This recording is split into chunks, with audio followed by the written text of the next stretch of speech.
음식 외에는 간섭하지 아니하였더라. 요셉은 용모가 빼어나고 아름다웠더라. 아멘. 네, 오늘은 아무것도 달라진 게 없습니다 라고 하는 제목으로 39장 전체를 좀 살펴보았으면 좋겠습니다. 제가 탈북자를 통해서 직접 남한으로 건너온 이야기를 들은 적이 있습니다. 직접 듣다 보니까 듣는 내내 영화같이 느껴졌습니다.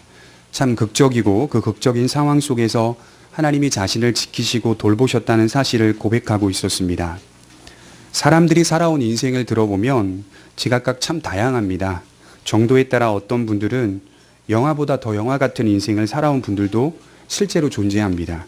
그런 극적인 인생 가운데서도 하나님을 고백할 수 있다는 것은 그 믿음이 참되게 살아있는 믿음이기 때문입니다. 그 말씀을 듣다 보니까 이 건너오다가 자기 동료도 하나님을 믿는 동료였는데 총살을 당했다. 총을 쏘는 그 총알에 의해 피탄이 몸에 박혀서 죽게 된 동료도 있었더라. 이런 말씀을 하시는 것을 들었습니다. 그렇다면 본인은 살아서 남한에 왔지만 본인 동료는 죽음을 맞이한 거 아닙니까? 그럼에도 불구하고 그가 이해하기로는 이렇게 말씀을 하는 겁니다. 나는 하나님께서 이 땅에 살려주신 이유는 사명이 있기 때문이다. 나에게 시간을 허락하신 것은 이 땅에서 살아갈 사명과 부르심이 있기 때문에 나는 하나님께서 남한으로 인도해 주신 것이고 내 동료는 하나님께서 일찍 부르신 것은 그를 더 많이 사랑하셨기 때문이다. 이 두 가지 다 해석을 다 하나님 안에서 하고 있는 것을 보면서 그분은 정말 살아있는 믿음이구나 라는 생각들을 해보게 되는 것이죠.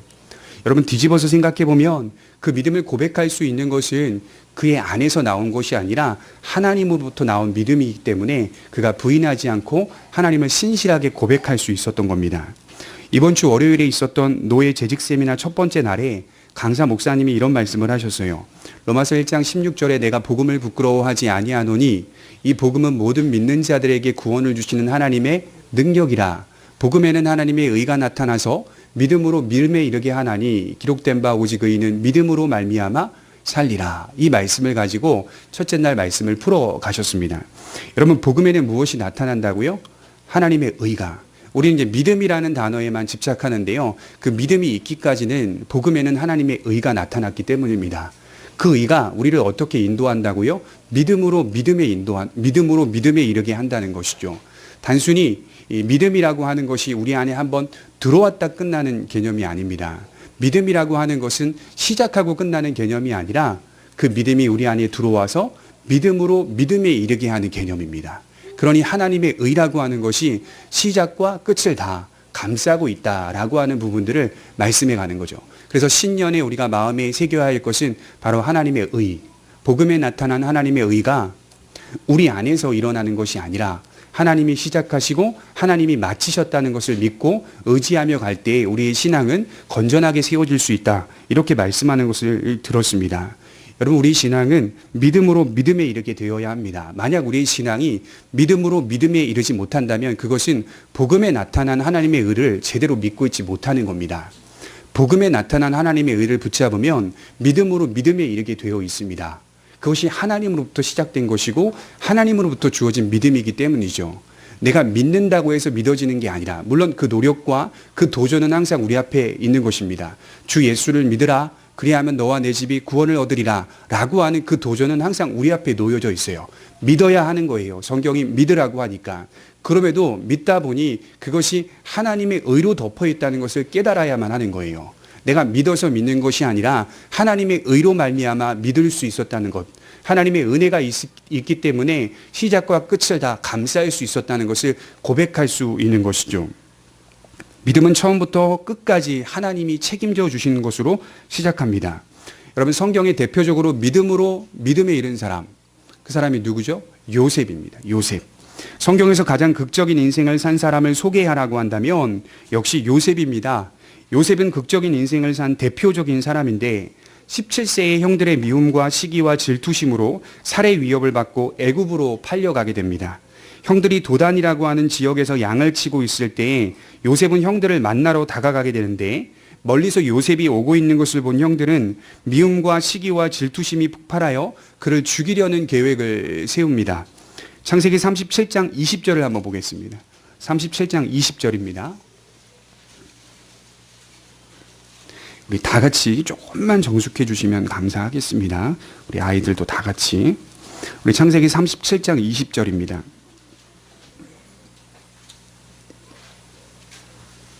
우리 같이 한번 읽어보겠습니다. 시작. 자, 그를 죽여 한 구덩이에 던지고 우리가 말하기를 악한 짐승이 그를 잡아먹었다 하자. 그의 꿈이 어떻게 되는지를 우리가 볼 것이니라 하는지라. 지난 시간에 제가 요셉이 어떤 상태였다고 말씀드렸습니까? 요셉은 아버지의 사랑을 독차지할 만큼 특별한 대우를 받고 있었고, 그런 가운데서 하나님은 요셉에게 꿈을 주셨다고 말씀드렸죠. 두 번의 꿈을 나누어 주시는데, 첫 번째 꿈은 요셉의 담은 일어나고 형들의 단은 다 요셉의 단을 향하여 엎드려 경배하고 있었다. 두 번째 꿈이 뭐죠? 해와 달과 11별도 요셉에게 절을 하고 있더라 라고 하는 꿈이었습니다. 두 꿈 다 모두 요셉에게 경배하고 절을 하는 통치에 관한 꿈이었습니다. 부모조차도 요셉 앞에 경배하게 될 것을 나타내는 미래에 대한 일이었습니다. 그 꿈의 내용을 들었던 형들은 더욱 요셉을 미워했고 급기야 죽이려는 시도를 하게 됩니다. 자신의 형님들이 갑자기 달려들어서 자기가 입고 있던 채색 옷을 벗기고 구덩이에 던져서 죽이려 한다고 생각해 보십시오. 얼마나 두렵고 무서웠겠습니까? 형님, 형들 이렇게 불렀던 그분들이 자기의 옷을 다 벗겨버리고 구덩이에 던진다고 생각해 보십시오. 한 혈육이요 형제임에도 불구하고 미움과 시기와 질투 앞에서는 형제고 뭐고 없는 겁니다. 미움과 시기와 질투 앞에서는 혈육도 없는 거예요. 아무런 소용이 없는 거예요. 그런 그를 죽이려 할 때쯤 유다라고 하는 형님이 제안을 겁니다. 야, 우리 죽이지 말고 우리가 굳이 동생의 피를 묻혀서 무엇하겠느냐? 그냥 팔아 넘겨버리자. 노예로 팔아버리자. 그를 이스마엘 상인에게 팔아버리는 것이 더 낫지 않겠는가? 제안을 겁니다. 이 제안 앞에 모든 형님들은 동의했고 요셉은 그렇게 미디안 상인에게 팔려 노예의 신분으로 애굽으로 향하게 됩니다. 조금 전만 해도 사랑의 풍성함을 누린 사람이 바로 요셉이었어요. 마치 엄마 품에 안긴 아이가 고요하고 평안한 모습을 가지고 있듯이 요셉은 안정감과 사랑을 풍성히 누렸습니다. 그러나 순식간에 요셉의 삶은 곤두박질 치게 된 것입니다. 도대체 하나님이 주신 꿈은 어디 있습니까? 조금 전만 해도 하나님께서 두 번의 꿈을 주셨는데 그 꿈의 내용들이 다 뭐예요? 본인은 서 있고 본인 외의 형님과 부모님조차도 자신에게 절하고 경배하는 꿈 아니겠어요? 그 꿈에 나타나는 현실은 전혀 조화가 되지 않습니다. 그 꿈은 도대체 어디 있습니까? 보이지 않아요. 펼쳐지는 양상을 볼 때 어쩜 이렇게 다르게 나타날 수 있는가? 이해가 되지를 않습니다. 저는 먼저 이런 말씀을 드리고 싶어요. 예수를 믿는 신자에게도 이런 양상이 나타날 수 있다는 점을 기억하셨으면 좋겠어요. 하나님의 백성이라고 해서 이러한 일들이 없을 것이라고 생각하지 말라는 겁니다. 하나님의 약속을 받았음에도 불구하고 펼쳐지는 현실은 더 가혹할 수 있습니다.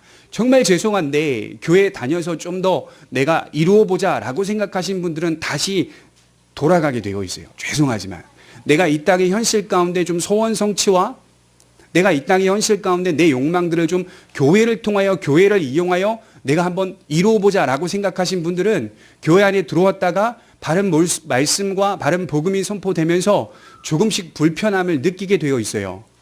교회는 그런 곳이 아니거든요. 내 욕망과 내 이익과 내 욕정을 드러내어서 내가 가진 그 꿈들을 이루기 위해 교회가 도구로 쓰임받는 곳은 아니거든요.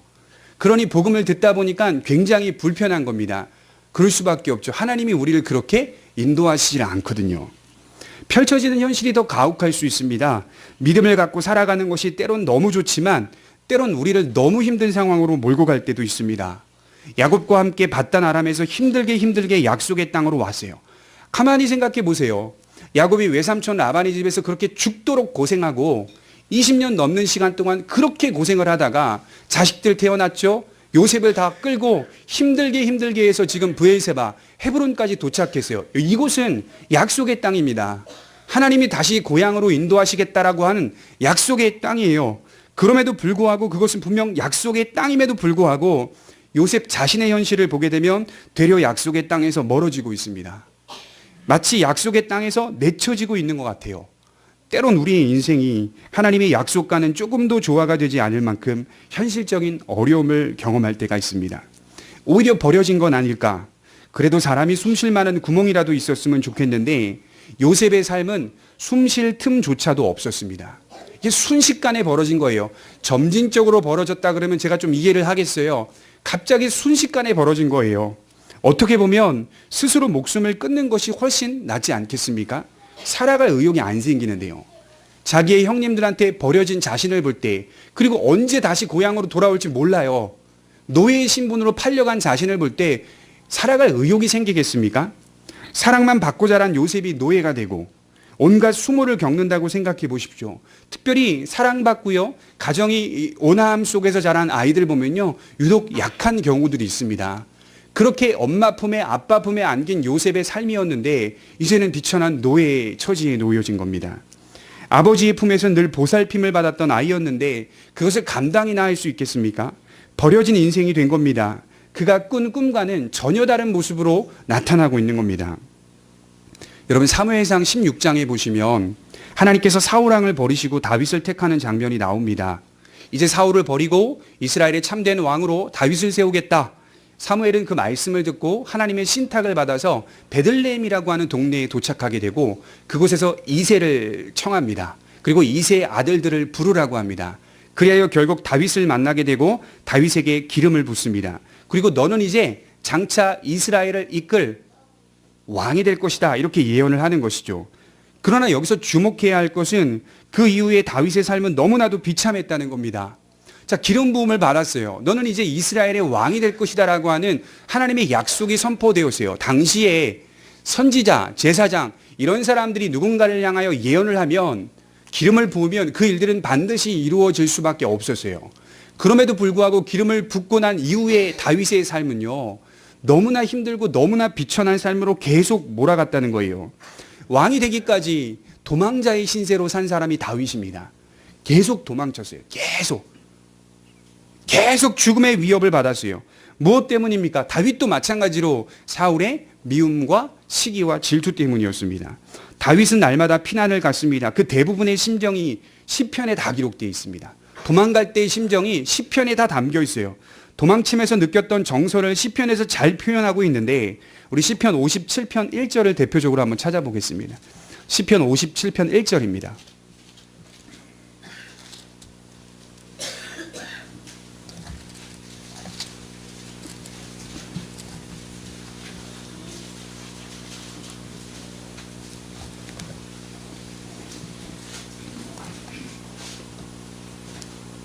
시편 57편 1절과 2절을 같이 한번 읽어보겠습니다. 읽겠습니다. 시작. 하나님이여 내게 은혜를 베푸소서, 내게 은혜를 베푸소서. 내 영혼이 주께로 피하되 주의 날개의 그늘 아래에서 이 재앙들이 지나기까지 피하리이다. 내가 지존하신 하나님께 부르짖음이요 곧 나를 위하여 모든 것을 이루시는 하나님께로다. 여러분, 그의 심정이 깊이 와닿지 않습니까? 얼마나 힘든지 다윗이 고백할 수 있는 기도의 내용은 두 가지밖에 없었어요. 하나님이여 은혜를 베푸소서, 내가 주께 피합니다 라고 하는 기도의 내용이 전부였습니다. 그의 심정이, 그의 정서와 그의 마음이 얼마나 힘들었는지 성경에서 똑같은 말이 두 번 나오는 것은요, 굉장히 강조하는 내용이에요. 진짜 힘들다는 내용이거든요. 다윗은 너무 힘들었어요. 쫓겨가는 자신의 인생이 너무 힘들었어요. 어떻게 보면 추측하건대 내가 왜 기름 부음을 받았지? 라고까지 생각할 수도 있었을 겁니다. 기름 부음을 받고 나서 그에게 펼쳐진 인생은 너무 힘들었거든요. 그러니 그가 고백합니다. 하나님이여 내게 은혜를 좀 베푸소서, 하나님이여 내게 은혜를 베푸소서, 내가 주께 피합니다. 이 고백 뒤에 다윗은 이런 고백으로 마무리하고 있어요. 나를 위하여 모든 것을 이루시는 하나님께로다. 내 비록 지금 비천한 처지이고 버려진 인생이지만 나는 여전히 무엇을 붙잡고 있냐면, 나를 위하여 모든 것을 이루시는 하나님께 내 인생이 달려있다. 신자가 고난과 환난을 만날 때 할 수 있는 기도는 두 가지밖에 없습니다. 내 고난과 환난을 어떻게 극복해 볼까? 여러분, 그거 안 됩니다. 내 현실의 고통과 아픔과 수많은 사건들을 진단할 수 있다고요? 목사님도 그 진단을 정확하게 할 수 없습니다.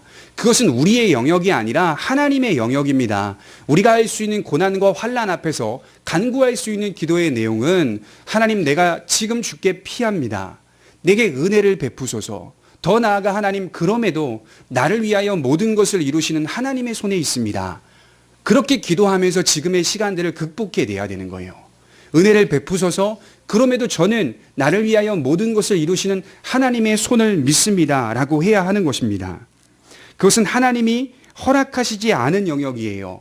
우리의 삶의 모든 부분들을 왜 그런 일들이 일어났고 무엇이 문제이고 아주 면밀하고 정확하고 세밀하게 그 원인과 이유와 조건을 판단하거나 진단하기에는 우린 너무 연약하고 부족합니다. 다만 우리가 취해야 할 자세는 나를 위하여 모든 것을 이루시는 하나님에 대한 믿음이 있으셔야 합니다. 이 믿음의 자세가 우리에게 있는지 스스로를 점검해야 돼요. 이런 비참한 현실 속에서도 하나님이 모든 것을 이루시는 분, 모든 것을 합력하여 선을 이루시는 분임을 믿는가? 하나님에 대한 믿음이 있는가? 스스로 점검해 보셔야 합니다. 여러분, 이런 말이 있습니다. 믿음은 도박이 아니다. 믿음은 확률의 문제도 아니다. 믿음은 인격에 관한 문제이다. 믿음은 끊임없이 우리를 설득하시는 하나님의 사랑이다. 믿음은 뭘까요? 도박도 아닙니다. 믿음은 통계도 아니에요. 믿음은 확률의 문제도 아니에요. 믿음은 끊임없이 우리를 설득하시는 하나님의 손길을 느끼는 겁니다. 하나님의 음성을 느끼는 겁니다. 그리하여 하나님 내게 무엇을 해줄 수 있습니까가 아니라 하나님 저는 무엇을 하며 살아야 합니까? 바뀌는 거죠, 질문이. 하나님이 무엇을 원하십니까? 내가 가진 것도 없고 내가 이룬 것도 없고 내 배경도 미천하지만 그럼에도 내 현실에서 하나님 저에게 무엇을 원하십니까? 이것이 인격입니다. 하나님이 우리를 계속해서 설득하고 있는 거예요. 지금 이 자리에 예배드리는 이유도 하나님께 뭘 받아가는 의미가 아니라 하나님이 우리를 계속해서 설득해 가고 있는 거예요. 어떻게 설득할까요? 우리가 생각하는 그것이 믿음이 아니라는 것을 설득해 가는 거예요. 우리가 원하는 게 아니라 하나님이 원하시는 것, 하나님 계속 지금도 설득해 주고 계시는 거예요. 강단에서 말씀을 통하여 내가 믿었던 것들이 아니구나. 내가 붙잡았던 것들이 부족한 거였구나. 물론 그런 것들이 포함이 되기는 하나, 우리 기도를 통하여 응답하시는 부분들이 포함이 되기는 하나, 그럼에도 불구하고 그 자체가 믿음은 아니라고요. 믿음이라고 하는 것은 하나님과 우리와의 관계의 문제죠. 하나님이 우리에게 말씀하시는 인격에 관한 문제죠. 가만히 제가 묵상을 해보니까요, 믿음은요, 성숙한 자와 대화와 같다. 성숙한 자와 대화하는 것 같다. 이런 생각들을 좀 해보게 되었어요. 근간에 제가 성숙하신 분과 대화를 하는데요, 대화하는 내내 제가 막 의욕이 생기는 거예요. 무슨 의욕이 생기냐면 하나님의 뜻대로 살고 싶어하는 의욕이 생기는 거예요. 여러분, 적어도 어떤 사람과 대화하는데 그 사람과 그냥 가볍게 대화를 하는데 그 대화 속에서 하나님의 말씀에 대한 열정이 생기고 하나님에 대한 사랑이 생기고 하나님의 말씀에 대한 순종하려는 의욕이 생기냐면 그 내가 대화하고 있는 상대가 굉장히 성숙한 사람인 거예요. 엄청난 거거든요. 믿음은 대화와 같아요. 하나님을 대하면 대할수록 우리 안에 계속적으로 의욕이 생기는 거예요. 그 의욕이 안 생기면요, 지금 제대로 믿고 있지 못하는 거예요. 조금도 흔들림이 없어요. 조금도 말씀을 들어도 따르고 싶은 마음 없어요. 말씀 앞에서 경배하고 싶은 마음도 없어요. 두려움도 없어요. 진실함도 없어요. 그건 하나님을 지금 제대로 믿고 있는 게 아니에요. 하나님을 제대로 믿는다면 하나님에 대한 의욕이 생겨야 맞는 겁니다. 뭘 해라 하지 말라 그런 의도가 아니라 인격적으로 하나님에 대한 닮음이 있고 싶어하는 그 기대와 갈망이 없다면 스스로가 한번 점검해 볼 필요가 있습니다. 믿음은 도박도 아니고 확률도 아니고 통계도 아닙니다. 믿음은 우리와 인격적인 관계를 맺고 싶어 하시는 하나님의 마음을 알아가는 겁니다. 하나님과 나의 관계가 제일 중요합니다. 그리고 그 관계 속에서 영원한 약속을 바라보고 있는 겁니다. 그거 누가 했을까요? 오늘 본문에 요셉이 했다는 거예요. 그 믿음이 요셉에게 있었다는 겁니다. 여러분 39장 1절을 한번 보겠습니다. 요셉이 이끌려 애굽에 내려가매 바로의 신하 친위대장 곧 애굽 사람 보디발이 그를 그리로 데려간 이스마엘 사람의 손에서 요셉을 사니라. 여호와께서 요셉과 함께 하심으로 그가 형통한 자가 되어 그의 주인 애굽 사람의 집에 있으니. 자, 노예가 되고 요셉이 곤두박질 쳐서 팔려갑니다. 그 시작점에 39장을 시작하는 그 노예의 비천한 처지의 시작점에 성경은 요셉이 형통한 자가 되었다 이렇게 말을 하고 있어요. 알쏭달쏭한 거 아닙니까? 적어도 형통이라는 단어는 요셉이 부자가 되었더라, 요셉이 잘 먹고 잘 살았더라, 요셉에게 명예가 있었더라 라고 하는 그 시점에, 좀 예를 들자면요, 요셉이 총리가 되었을 때의 형통이라는 단어가 등장하는 것이 훨씬 조화로워요. 그렇지 않겠어요? 근데 요셉이 국무총리가 됐을 때는 형통이라는 단어가 등장하지 않아요. 그땐 등장을 안 해요. 요셉이 노예가 되고 비천하게 팔려갔을 때 형통이라는 단어가 등장을 해요. 이걸 우리가 어떻게 이해할 수 있냐 이 말이죠. 더군다나 정말 재밌는 것은 39장 전체를 보게 되면 처음 시작과 끝이 다 형통으로 끝납니다. 여러분 39장 마지막 절을 한번 보겠습니다. 39장 23절에 보면 이렇게 적혀 있어요. 간수장은 그의 손에 맡긴 것을 무엇이든지 살펴보지 아니하였으니 이는 여호와께서 요셉과 함께 하심이라 여호와께서 그를 범사에 형통하게 하셨더라. 39장을 제가 정의하라고 한다면요, 형통의 장입니다. 시작과 끝이 형통으로 포개지고 있어요. 전체가 다 형통이라고 이렇게 이야기하고 있는 거예요. 그러나 보여지는 현실, 중간 내용은 전혀 형통스럽지 않은 인생이 깔려 있습니다. 팔려가고요. 그리고 보디발의 아내에게 음해를 당하고요. 또 팔려가고요. 마지막 끝날 때는요, 노예가 되어서 감옥에 들어가는 중죄수의 신분이 되는 것이죠. 고통스러운 현실만 보입니다. 그럼에도 성경은 형통한 자 이렇게 말을 하고 있어요. 여러분 히브리어에 보면 짜레야흐, 이게 형통하다, 형통한 자다 이런 표현인데요. 이게 영어로 조금 더 분명하게 해석이 됐어요. successful, 성공적인 인생이 되었다. 요셉의 삶에 대해서 성경이 뭐라고 정의하냐면 그는 비로소 성공적인 인생이 되었다. 이렇게 말씀을 하고 있어요. 그는 성공한 자다. 이렇게 말씀을 하고 있어요. 이게 어떻게 성공한 자입니까? 저주받은 자와 마찬가지죠. 그러나 성경은 그렇지 않더라. 도대체 무엇을 보고 그가 형통한 자요, 성공한 자라고 말하는 것입니까? 두 가지로 오늘 제가 말씀을 드릴 겁니다. 첫 번째로 하나님의 함께 하심이 여전했다는 겁니다. 하나님의 함께 하심이 요셉에게 여전했다는 겁니다. 하나님은 요셉과 함께 하셨습니다. 그가 약속의 땅에 있든지 약속의 땅 밖에 있든지 하나님은 여전히 요셉과 함께 하셨습니다. 3절에 보시면 그의 주인이 여호와께서 그와 함께 하심을 보며, 여기 주인은 보디발입니다. 또 여호와께서 그의 범사에 형통하게 하심을 보았더라. 요셉이 그의 주인에게 은혜를 입어 섬김에 그가 요셉을 가정총무로 삼고 자기의 소유를 다 그의 손에 위탁하니 그가 요셉에게 자기의 집과 그의 모든 소유물을 주관하게 한 때부터 여호와께서 요셉을 위하여 그 애굽 사람의 집에 복을 내리심으로 여호와의 복이 그의 집과 밭에 있는 모든 소유에 미친지라. 애굽 장군 보디발의 집에서 노예로 살아가게 됩니다. 그런데 여러분 보디발이 볼 때 자기 수하에 수많은 노예들이 있었거든요. 당시에는요, 노예를 팔고 사고는 너무 중요한 문화였어요. 너무 많은 노예들이 있었어요. 그럼에도 불구하고 유독 한 사람이 눈에 띄는데 그게 바로 요셉이었습니다. 뭔가 쟤는 특별하다. 뭔가 특별하다 이걸 느끼고 있었던 거예요. 보디발이 볼 때 요셉은 다른 노예와 달랐습니다. 다른 종들과 달랐습니다. 왜 달랐을까요? 요셉에게는 뭐 성실함이 있었기 때문에 물론 있었겠죠. 그러나 다른 노예들은 없었다고요? 아닙니다. 노예들은 대부분 성실합니다. 맞거든요. 안 그러면. 다른 노예들도 성실함은 있었습니다. 그럼에도 불구하고 요셉에는 성실함뿐만이 아니라 다른 것이 있었어요. 남다른 것이 있었어요. 성실함만의 문제가 아닙니다. 무언가 특별한 것을 느끼고 있었습니다. 그래서 보디발의 입장에서 볼 때는 그것을 신적인 어떤 느낌이었다 이렇게 이해할 수 있죠. 보디발이 볼 때 그 사람에게 무언가 신적 느낌이 있다, 신적 손길이 있다라고 하는 걸 느껴졌어요. 그래서 성경은 보디발은 하나님을 믿는 사람이 아니에요. 보디발은 여호와를 몰라요. 그럼에도 불구하고 성경은 어떻게 정리하냐면 보디발이 여호와께서 요셉과 함께 하심을 보고 이렇게 말을 하고 있어요. 정직하게 표현하면 보디발은 여호와를 몰라요. 그저 요셉을 볼 때 특별한 것을 느낀 거예요. 신적 손길을 느끼고 있었던 거예요. 여러분 이런 경우들은 참 많습니다. 다니엘서를 읽어보시면요, 유독 수많은 노예들이 있는데 다니엘과 새 친구들만 남다르게 보입니다. 그렇지 않아요? 어떤 신적 손길이 느껴지는 거예요. 특별한 은총과 손길을 받은 자로 보이는 거예요. 그들은 분명히 비천한 처지이고 노예임에도 불구하고 하나님의 인도와 돌보심과 보호하심이 있다는 거, 왠지 모르게 무시할 수 없다는 게 느껴지는 겁니다. 여러분 제가 신병교육대에 갔는데요, 7주 동안 훈련 받는데 제가 성경책을 갖고 왔어요. 저희 교육대 훈련병들 중에 150명, 160명 가운데 성경책 갖고 들어온 사람은 저밖에 없었거든요. 신앙인들은 많이 있었어요. 그럼에도 불구하고 영어 성경으로 된 것과 한글 성경으로 된 같이 붙어 있는 성경책을 갖고 들어왔어요. 이제 들어왔습니다. 성경을 읽고 안 읽고의 문제가 아니에요. 성경을 갖고 들어왔다는 것 때문에 성경을 갖고 들어오지 않은, 하나님을 믿지 않은 고참이나 조교들이 저를 볼 때 어떤 신적 느낌을 갖는 거예요. 막 때리고 욕하지만 저는 그러지 않더라고요. 욕을 하다가도 건너요. 7번인데 7번을 일단 건너요.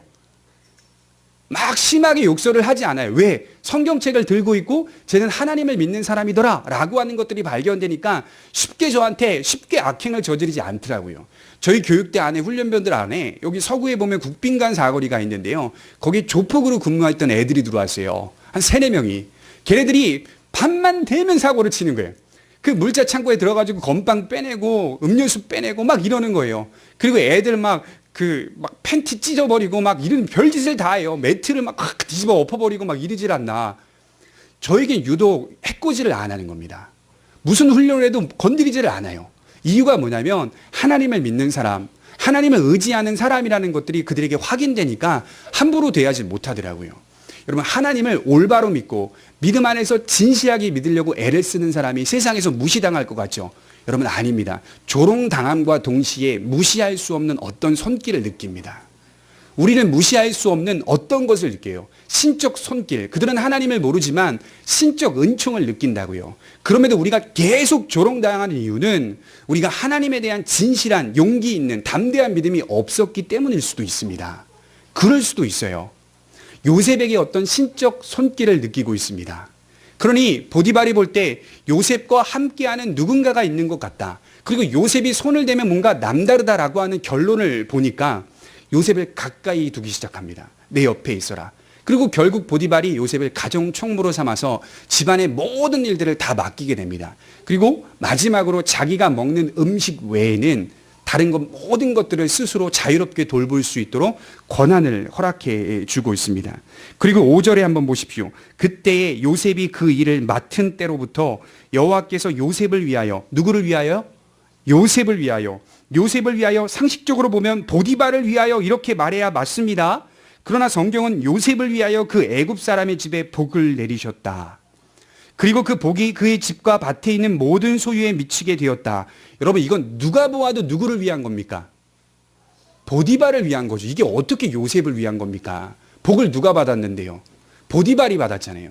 모든 소유가 다 늘어났어요. 가축도 늘어나고요. 손 대면 다 늘어나는 거예요. 근데 요셉을 위하여 하나님이 그렇게 하셨다. 이렇게 말합니다. 왜 그럴까요? 하나님이 요셉과 함께하고 계신다는 것을 요셉에게 드러내 주시기 위해서. 비록 내 비천한 처지이고 어려운 처지이고 노예와 같은 종과 같은 신분으로 살고 있지만 여전히 나와 하나님은 함께하고 있다. 함께하심의 증거를 이렇게 보여줬어요. 이런 방식으로 하나님이 보여주셨어요. 이처럼 하나님이 요셉과 함께하심이 다른 사람을 축복하는 방식으로 나타나기도 한다는 거예요. 요셉 때문에 믿지 않는 보디발 가정이 엄청난 부를 누리게 된 것입니다. 때론 하나님께서 우리를 위하셔서 우리 주변 사람들을 지키시고 보살피시기도 한다는 사실입니다. 여러분, 성도가 고난받고 있는 현실 가운데서도 축복은 여전합니다. 그러니까 축복 없는 게 아닙니다. 죄송하지만 어려워도요, 축복은 여전히 여러분들 안에 있습니다. 하나님이 함께하고 계시기 때문에 우리를 위하신다는 사실을 어떤 식으로든 하나님이 알게 하십니다. 우리와 함께 하시는 하나님의 축복이 넘쳐 흘러서, 이게 원문에 보니까요, 이게 요셉과 함께 하시는 하나님의 축복이 너무 넘쳐 흘러서 다른 일에게 미치게 하다, 이런 뜻이에요. 그들이 어쩔 수 없이 받게 되더라, 이런 뜻이에요. 너무 넘쳐 흘러서 저 이방인들에게까지 미친다는 사실을 말하는 겁니다. 저와 아내가 가끔씩 농담을 할 때가 있습니다. 장사가 잘 되지 않는 가게에 들어가 밥을 먹으면 조금 지나서 사람들이 막 몰려옵니다. 그럼 저희는 당연히 성경을 아니까 사람들이 막 가득 찬 걸 보면서 그런 경험을 자주 했어요. 그 시간은 점심시간 때도 아니었습니다. 그럼에도 그런 경험을 하면서 대화를 합니다. 여보, 하나님이 우리 때문에 이 가게 축복하시나 보다. 하나님께서 우리를 위하셔서 이 가게에 은혜를 끼치시나 보다. 비록 손에 가진 거 없어도, 비록 우리 환경 크게 변화되지 않아도 이 가게 하나님께서 축복하시나 보다. 용기를 갖자. 하나님의 함께 하심이 이런 방식으로 나타나고 있구나. 좀 우스갯소리이지만 그래도 의미 있게 그렇게 말하면서 우리가 위로를 받고 나올 때가 한두 번이 아닙니다. 정말 그래요. 정말 그래요. 요셉의 모습이 우리에게 이것을 보여주고 있습니다. 이야기를 또 듣다 보면 또 우리의 관점은 흐려져 가지고 또 물질과 축복의 시선을 막 잡혀버립니다. 그러나 그게 아닙니다. 오늘 그 얘기를 하고 싶어서가 아니라 하나님이 요셉과 함께 하신다는 것을 여러 방식을 통하여 나타내신다는 거예요. 여러 방식. 오늘은 이런 방식으로 나타내시고 내일은 또 저런 방식으로 나타낼 수 있다는 거예요. 이게 절대적이지는 않다는 거예요. 어찌됐든 하나님은 요셉과 함께 하신다는 것이 변함없다는 사실을 말해주는 겁니다. 여러분, 우리에게 가장 큰 은혜가 무엇일까요? 저는 이렇게 생각합니다. 함께 하심이 신자가 받은 가장 큰 은혜라고 생각해요. 함께 하심. 하나님의 함께 하심 때문에 우리가 살아가는 겁니다. 여러분, 성도에게 가장 큰 힘은 언제 주어지는지 아십니까? 하나님이 나와 함께 하심을 느낄 때 주어지는 겁니다. 하나님이 내 곁에 가까이 계신다는 것을 느낄 때에 비로소 일어납니다. 하나님이 멀어져 있다고 느끼면 못 일어납니다. 하나님이 어떤 식으로든 나와 함께 하시는 걸 느끼게 할 때에 내가 일어나는 거예요. 함께 하심을 경험할 때 우리에게는 제일 큰 힘이 나는 겁니다. 우리 마태복음 1장 21절을 한번 보겠습니다.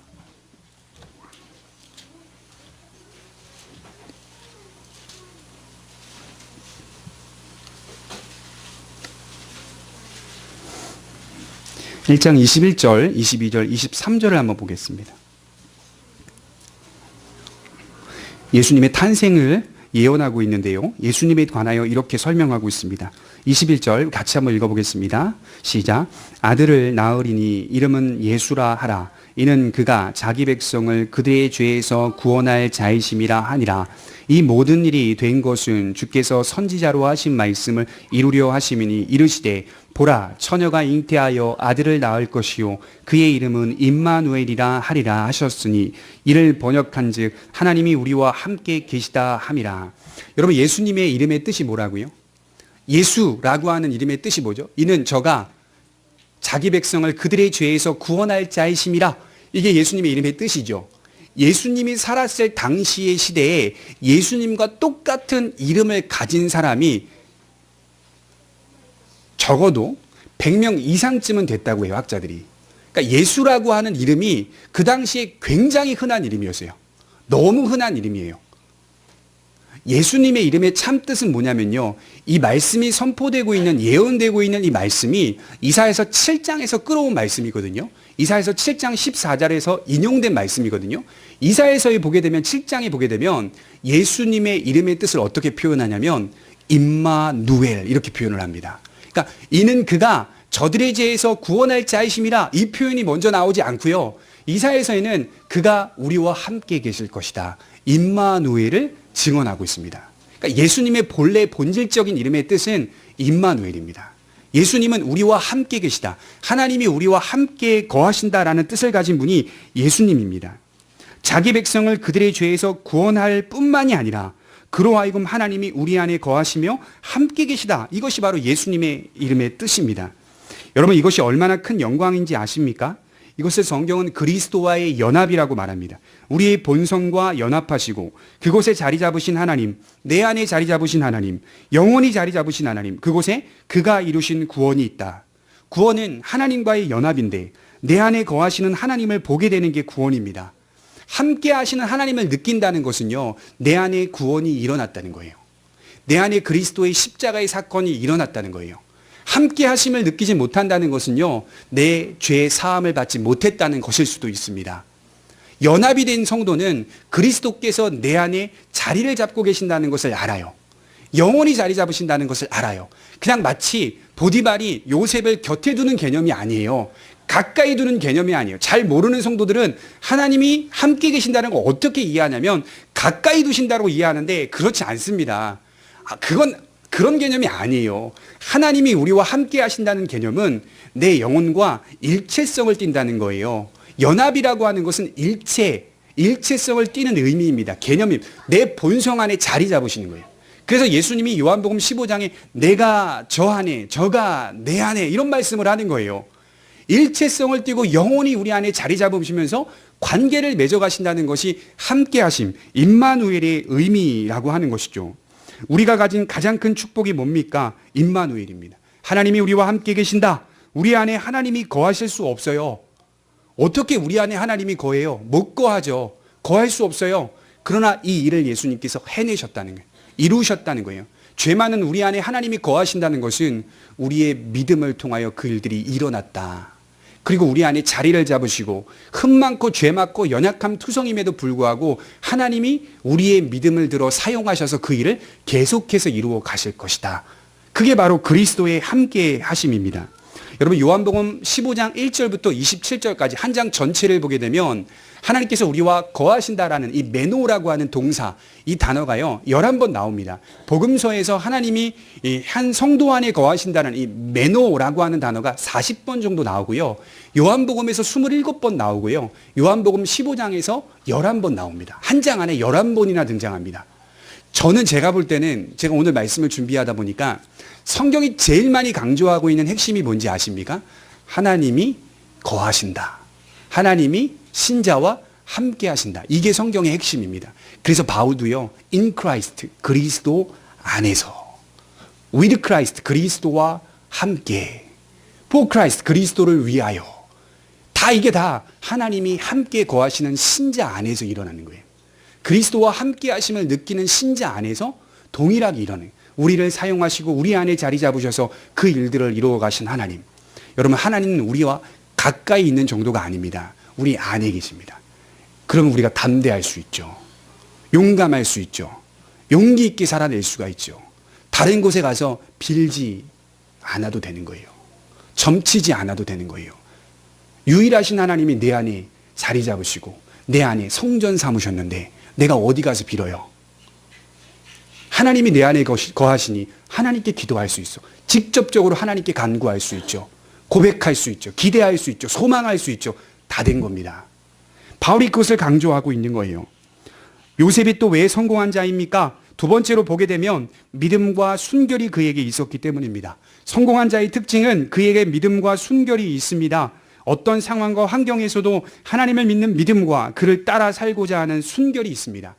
여러분, 믿음과 순결이 왜 있는지 아세요? 이것도 동일하게 임마누엘의 의미의 연속선상이 있습니다. 내가 임마누엘을 알기 때문에, 믿기 때문에, 느끼기 때문에, 확신하기 때문에 믿음과 순결로 나타날 수밖에 없습니다. 함께 하심을 아는데 당연히 아버지의 뜻대로 살고자 하는 마음이 일어나죠. 거룩한 열정과 거룩한 의무가 당연히 그의 마음속에 자리를 잡는 거 아니겠습니까? 주님이 우리 안에 거하시고 임재하셔서 영원히 자리를 잡으신다면 그것이 우리 안에 어떤 영향을 끼치겠느냐? 우리에게 거룩한 의무를 가져다 줍니다. 내 안에 거하시고 나와 연합하셨다는 사실을 믿는 자가 어찌 거룩한 의무를 생각하지 않겠습니까?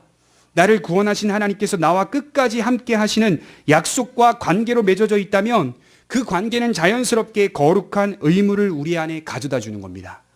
여러분, 이거는요, 거룩한 의무는요, 율법의 차원이 아닙니다. 죄송하지만. 율법적으로 이거 하면, 이거 안 하면 이런 차원이 아닙니다. 하나님이 내 안에 거하시기 때문에 그것이 얼마나 큰 감사와 영광이 내 안에 자리 잡고 있기 때문에 자연스럽게 흘러나오는 의무입니다. 주님을 닮고 싶어하는 마음이 생기는 겁니다. 그 의무는 어떻게 나타날까요? 죄를 대적하는 것으로, 그 의무는 하나님을 사랑하는 것으로, 그 의무는 내 형제와 자매를 사랑하는 것으로, 그 의무는 주님의 핏값으로 사신 교회를 사랑하는 모습으로, 그 의무는 비록 자신은 죄인이지만 하나님의 형상으로 창조된 자신을 사랑하는 모습으로 나타나게 됩니다. 저는 우리 성도님들에게 강조드리고 싶은 말씀이 있어요. 제일 오늘 말씀 가운데 제일 많이 강조드리고 싶은 말씀은 자신을 사랑하십시오. 여러분, 자신을 좀 사랑하십시오. 자기 자신을 좀 사랑하는 성도가 되십시오. 너무 외적인 것들을 달달 볶아가면서 잡으려고 애쓰고 노력하며 살기보다는 좀 자기 자신을 사랑하십시오. 좀 자기 자신을 소중하게 여기십시오. 좀 자기 자신을 특별하게 생각하시며 살아가셨으면 좋겠습니다. 왜 우리 자신을 사랑해야 합니까? 우리 자신 때문이 아니라 내 안에 하나님 거하시고 있기 때문에, 내 안에 하나님 일체성을 띠고 거하시고 계시기 때문에 내 자신을 좀 사랑하셔야 돼요. 내 자신을 좀 돌보셔야 돼요. 내 자신을 좀 살피셔야 돼요. 내 마음도 들여다보고 나에게 좀 투자를 하셔야 돼요. 여러분들이 대단해서가 아닙니다. 그렇게 되면 사랑의 왜곡과 사랑의 파괴가 생깁니다. 내 안에 주님이 거하신다는 것 때문에 나를 사랑해야 합니다. 진정 자신의 영혼을 돌보고 사랑할 줄 아는 사람은 당연히 하나님을 사랑합니다. 당연히 하나님을 우선적으로 생각합니다. 내 영혼의 소중함을 안다는 것은 하나님의 소중함도 알고 있다는 거예요. 나를 구원하시되 모든 것을 다 쏟아내신 하나님의 소중함을 알기 때문에 나 자신을 사랑해야 합니다. 요셉의 믿음과 순결은 결국 자기 자신을 사랑하고 있었기 때문에 나온 거예요.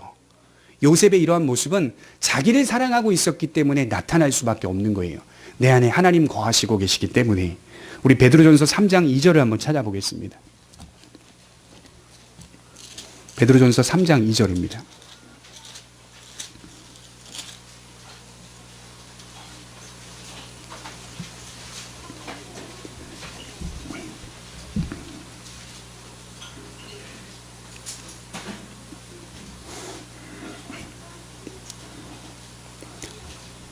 베드로전서 3장 2절입니다.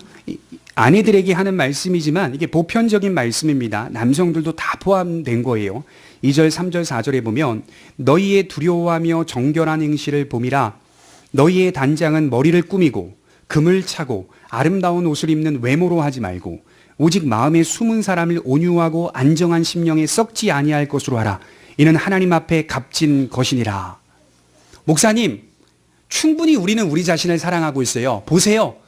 매일 미용실 가고 매일 머리를 따고 매일 금을 차고 매일 좋은 옷, 좋은 브랜드 옷 입고 매일 좋은 차, 더 평수를 늘려가고 목사님 충분히 우리 자신을 사랑하고 있습니다.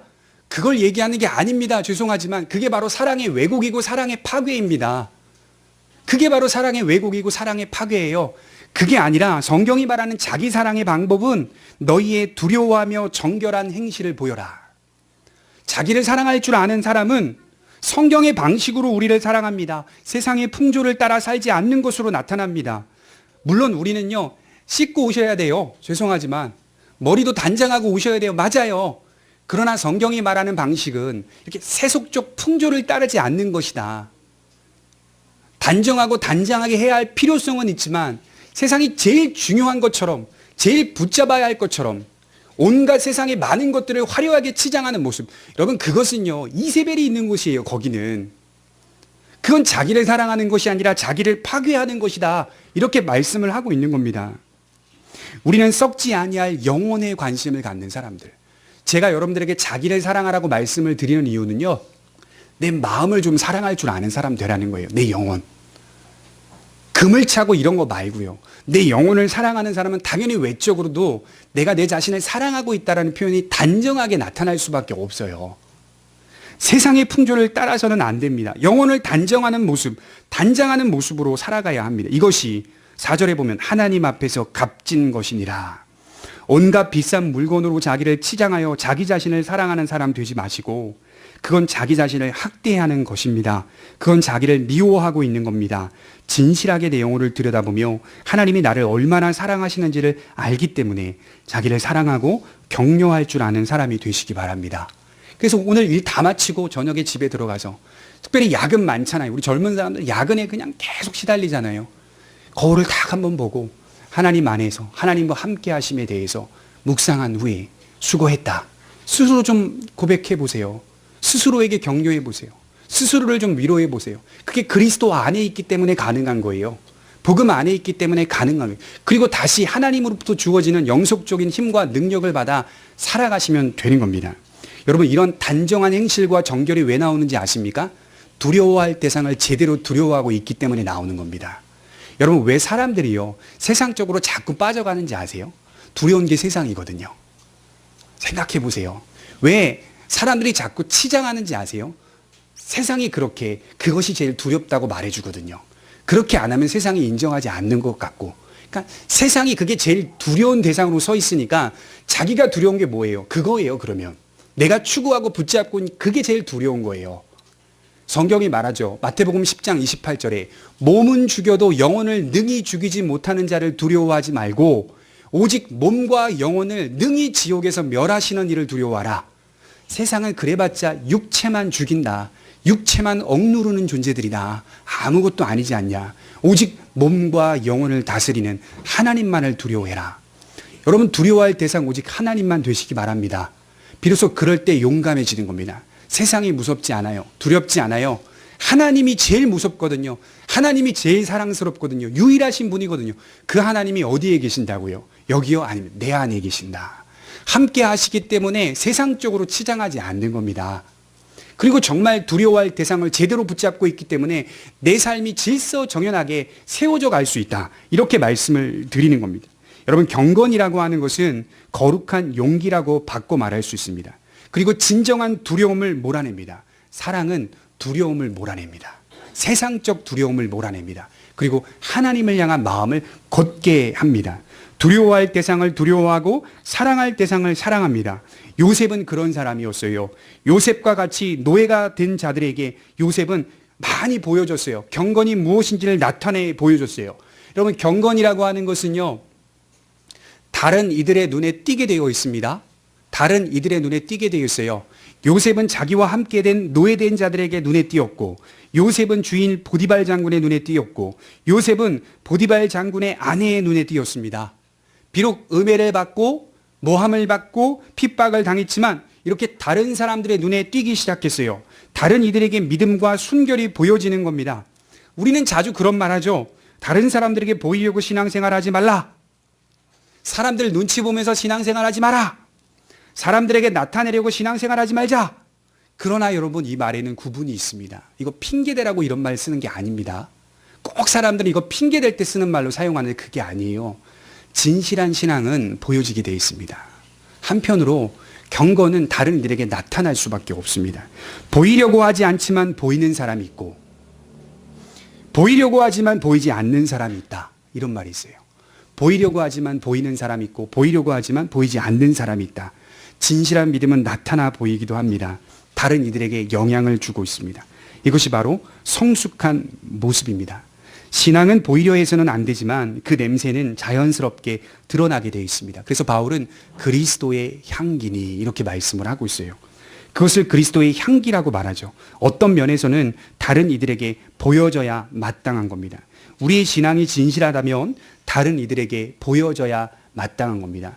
성도 안에서 보여지는 것도 중요하지만 세상에 나아가서 하나님과 함께하는 자로 나타내 보이시기 바랍니다. 그래야만 합니다. 자연스럽게 마땅히 우리의 경건과 우리의 진리를 드러내 보이셔야 합니다. 마치 요셉처럼 그렇게 해야 합니다. 여러분, 디모데전서 3장 1절을 한번 마지막으로 찾아보겠습니다.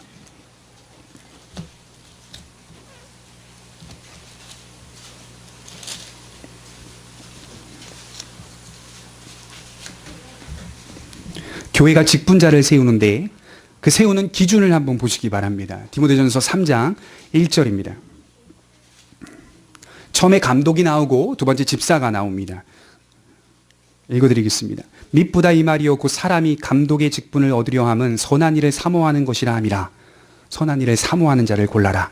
그러므로 감독은 책망할 것이 없고 한 아내의 남편이 되고 절제하고 신중하고 단정하고 나그네를 대접하고 가르치기를 잘하며 술을 즐기지 아니하며 구타하지 아니하며 오직 관용하며 다투지 아니하고 돈을 사랑하지 아니하고 자기 집을 잘 다스려 자녀들로 모든 공손함으로 복종하게 하는 자라야 할지며 사람이 자기 집을 다스릴 줄 알지 못하면 어찌 하나님의 교회를 돌보리요. 새로 입교한 자도 말지니 교만하여져서 마귀를 정죄하는 그 정죄에 빠질까 하미요. 처음 들어와서 신앙이 막 활발하게 뛰는 사람 직분자로 세우지 말라는 거예요. 한참 지나고 나서 하나님의 일꾼이 되게 하라. 또한 외인에게서도 선한 증거를 얻은 자라야 할지니 비방과 이 외인은 세상 사람들을 말합니다. 비방과 마귀의 올무에 빠질까 염려함이라.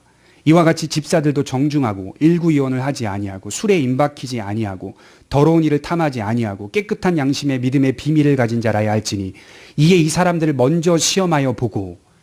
교회가 시험하라는 겁니다. 이런 내용들, 이런 기준들을 시험하여 보라는 거예요. 이 믿음 안에 거하고 있는지 가까운 사람을 선택하도록 애써라. 그래야 비로소 주님의 핏값으로 사신 교회가 건강하게 세워질 수 있다. 여러분, 이런 것들은 다 눈에 보이는 거 아닙니까? 우리가 보이려고 신앙생활 하지 말자 이렇게 말해도 성경은 교회의 기준을 어떻게 두냐면 경건이 다른 이들에게 나타나 보이는 사람이어야 한다. 이렇게 말을 하고 있는 겁니다.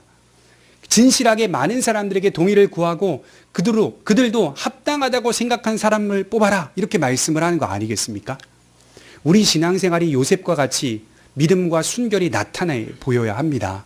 비로소 그것이 진실한 신앙으로 세워져 가고 있다는 증거라고 볼 수 있습니다. 남편은 아내에게 보여져야 합니다. 아내는 남편에게 보여져야 하고요. 부모는 자식에게 보여져야 합니다. 자식은 부모에게 보여져야 합니다. 서로의 신앙이 하나님을 중심으로 하여 보여질 때 아름다운 열매를 맺는 겁니다. 말씀을 좀 정리합니다. 저는 오늘 이 말씀을 이렇게 정리하고 싶어요. 요셉은 표면적으로는 종과 같은 처지에 놓였으나 본질적으로는 아무것도 달라진 게 없었습니다. 제가 여러분들에게 말씀드리고 싶은 것은 지금 우리 성도님들의 삶이, 환경과 여건이 좀 힘든 상황으로 몰려가고 몰아가고 있다고 하더라도요, 여러분들 안에 믿음이 있다면 아무것도 달라진 게 없습니다. 아무것도 변한 게 없어요. 이렇게 생각하자고요. 전혀 달라진 게 없어요. 요셉과 같이 노예요 비천한 종의 처지였다 하더라도요, 요셉은 아무것도 달라진 게 없어요. 표면적으로만, 수중에 드러나는 것으로만 힘든 인생을 살고 있어요. 그러나 이면적으로는 하나님 여전히 그와 함께 계시고 여전히 변함없이 사랑하고 계신다는 겁니다. 힘들고 어렵더라도요, 아무것도 달라진 게 없다, 이렇게 믿고 한 주간 살아가시기를 바랍니다. 기도하도록 하겠습니다.